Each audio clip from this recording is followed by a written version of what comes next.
Good morning, good day, good evening.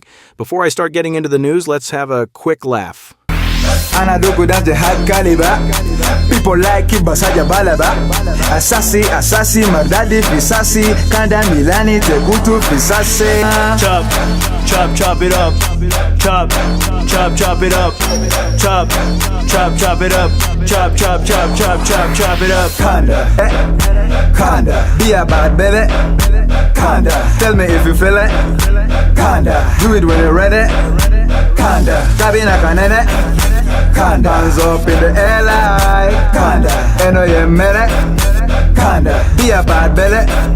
Kanda. What's going on, everyone? Man, that was funny, but on a more serious note, I wanted to talk about the absolute shutdown of Zohran Mamdani, and not by his political opponents, not by Republicans, not by conservatives, but by New York's own Democratic governor, Kathy Hochul. The man hasn't even taken office yet, and somehow every billion-dollar promise he made has already gone up in flames like the Hindenburg. I mean, seriously, this is beyond a train wreck. This is like watching the aftermath of the Schumer shutdown disaster all over again, except in slow motion. Mamdani's collapsing agenda isn't just a personal embarrassment, it's shaping up to drag down the entire Democratic Party with it. And here's the setup. Imagine an entire city being told it could finally have everything for free. Free buses, free childcare, free food programs, free housing initiatives, a full menu of "don't worry, the government will cover it." And then suddenly every last one of those promises hits a wall, and the punchline? That wall isn't red, it isn't Republican, it's bright blue. Here's the state's top Democrat herself shutting it all down. Hochul came out and essentially said, "Yo, Mamdani, none of this is happening. Nothing is free. Everything you want depends on taxing the rich." And that's literally the core of his entire campaign platform.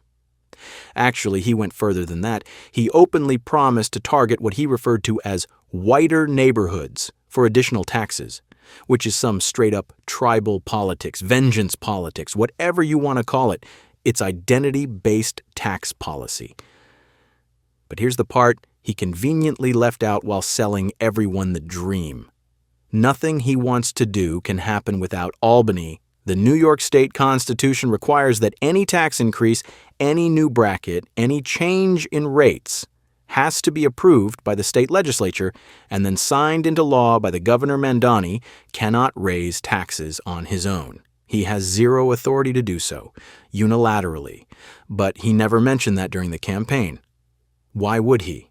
It's hard to sell free everything when you also have to admit, oh, by the way, I'm not actually allowed to implement any of this without the people who outrank me. Well, the campaign is over now. The speeches are done. The crowds have gone home, and suddenly reality is hitting him like a brick wall. The very wall Governor Hochul is now standing in front of, arms crossed, saying, "Yeah, no, not happening. But let's pivot to this clip." As I've warned for many years, our opponents are hell-bent on turning America into a communist Cuba or socialist Venezuela, and you see what happened to those places. But now the Democrats are so extreme that Miami will soon be the refuge for those fleeing communism in New York City. They flee. They flee. Where do you live? New York City, but I'm trying to leave because I don't want to live in a communist regime. I hope it works out for New York. I love New York. I love New York. When I left New York for the White House, it was good, except we had, the telltale signs of trouble because we had a guy named de Blasio. Do you ever hear of him as mayor? He goes down as probably the worst mayor in history. Speaking of Mamdani, the effect of Mamdani in full swing with nervous New Yorkers turning Florida into a real estate hotspot yet again as they look to flee south. Fox Business writing the following, quote, "Election anxiety in New York City has turned into a real estate windfall in South Florida, West Palm Beach and Miami, surpassing New York City as the world's fastest growing wealth hubs." One Florida developer also saying his company has closed more than $100 million in signed contracts from New York buyers just the past few months. Yo, listen. Let's be real here. New York City and Los Angeles were already some of the worst places in America to be a landlord. If you were in real estate, unless you were a developer with deep pockets, you should have already been planning your exit, and not just from L.A. specifically, I'm talking about California as a whole. These places have been stacked against property owners for years. The laws have clearly catered toward squatters, problematic tenants, subsidized housing recipients, people coming from the projects, all of that. It's been unbelievably difficult just to get someone out of your own property. And then add on top of that the rent moratoriums during the pandemic, where landlords, not just big buildings, not just corporate landlord groups, worse us, but even small property owners and regular homeowners got absolutely crushed. Nobody could get evicted, and yet the system didn't actually fix the part where people still needed to pay rent. Landlords were left holding the bag. And now, on top of all of that, you've got a socialist-style mayor openly talking about taking properties that people legitimately own and pay property taxes on. Some of these properties are fully owned. No mortgage, no financing, nothing owed. And he's saying that if you don't comply with whatever his subjective standard is for being a suitable landlord, then the city should have the authority to seize your property. That's literally what's being said. Not fine you, not give you a warning, not suspend your ability to rent for a period. He's talking about taking the property, seizing it, and then the city will manage it. This is wild. It's already insane that people can have their homes seized for unpaid property taxes, but at least that's a clear line in policy. But now we're talking about government stepping in and saying, we're just going to take your building if we don't like how you're running it. He didn't say, we'll shut it down temporarily. He didn't say, we'll impose fines. He's basically talking about going all in, triple penalty, triple enforcement, triple takeover, and then fixing the property themselves, as in, we'll go in, do what we want with it, and now that's ours. That is beyond extreme. What year is this supposed to be? Are we living in the 1940s? Are we in some foreign nationalized real estate experiment? Or are we in the United States of America in 2025? Because at this point, it feels less like a U.S. free market system and more like London or Venezuela or Cuba. Systems where the government can decide to just nationalize private assets whenever it sees fit. Come on now, check out this next clip. My platform is that every single person should have housing. And I think faced with these two options, the system has hundreds of thousands of people unhoused, right? For what? And if there was any system that could guarantee each person housing, whether you call it the abolition of private property or you call it, just a statewide housing guarantee, it is preferable to what is going on right now. Mm-hmm. And I think that people try and play like gotcha games about these kinds of things. And it's like, look, I care more about whether somebody has a home. Let me close with this because people need to hear it clearly. This is exactly how communists operate. They lead with emotional slogans, moral posturing, and this packaged idea that they care about the people. But they never mention the economic illiteracy baked into every one of their policies, and historically, it doesn't matter where communism has been implemented, the results are always the same. Cambodia under Pol Pot, China under Mao North Korea, the Soviet Union. Pick your example. The pattern doesn't change. We're talking about literal mass death, genocides, famines, state-engineered starvation, not the abstract capitalism bad narratives that communists try to spin. No, this is documented, measurable, historical reality. Communist governments have directly caused the deaths of tens of millions of people, not metaphorically, not symbolically, literally. So when someone openly advocates for this ideology in the modern day and tries to dress it up as compassion, we should be honest about what's actually being pushed. Because if there's anything that even resembles a deportable offense, it's advocating for a system rooted in aggression against your neighbors and justified violence against private citizens.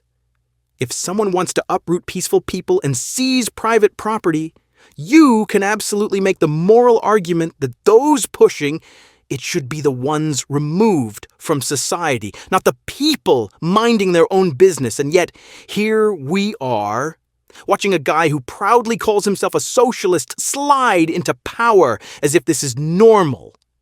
And yes, people will try to split hairs between socialism and communism. They love that game, but historically the two terms were used interchangeably for a long time. The idea that they're completely different is a recent rebranding, a marketing strategy, not a meaningful distinction. The truth is, younger voters, and even plenty of adults who should know better, are being seduced by utopian promises. They look at housing prices, inflation, homelessness, hard times, and anyone who shows up saying, "We'll give you everything for free," becomes attractive. But none of these policies ever address why housing costs are what they are. They never address how government regulation, subsidies, and distorted lending markets create artificial scarcity. They never address individual responsibility, personal choices, financial discipline, or the uncomfortable reality that not every homeless person fits into one tidy category. Some people genuinely fell on hard times. Some, and we all know this, put themselves there through addiction, bad decisions, gambling, or refusing accountability. But socialists and communists erase those distinctions. They lead with, "Don't you want everyone to have housing? Don't you want everyone to be fed? Don't you want to help the poor?" Of course, people say yes, and that's how they slowly convince the public to accept economically illiterate ideas that have historically destroyed entire nations. Here's what's even crazier. They get away with this, in part because the so-called economic right is fractured, soft, and constantly compromising. The right bends, apologizes, and waters down its position so much that when something goes wrong, the blame gets thrown on them anyway. They won't confront taxation head-on. They won't dismantle regulatory bodies that crush entrepreneurship. They pass the same bloated spending bills as their opponents, just with slightly different branding, and every time, the can gets kicked further down the road until crisis hits, and people point fingers at the wrong side. Meanwhile, real talk. Democracy is treated like a sacred god. But majority rule is not the same thing as freedom. People act like if 50% of voters say yes, then whatever they voted for magically becomes righteous or just. That isn't true. History has countless examples where majorities voted for terrible outcomes. Freedom is not majoritarianism. Freedom is the protection of individual rights, even when the majority disagrees. So when you see someone openly declaring communist beliefs while running for power in one of America's major cities, and huge groups of voters cheer like it's inspiring, that should be a wake-up call about how far we've fallen culturally. Because right now, the economic right is too busy fighting each other to get out of their own way, while a self-described communist is about to take over a major U.S. city. And if you think they'll stop at one city, you're kidding yourself. They are actively convincing people that socialism is noble.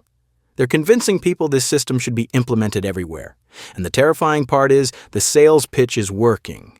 People smile, laugh, dismiss it as just rhetoric. But a lot of that laughter is coping.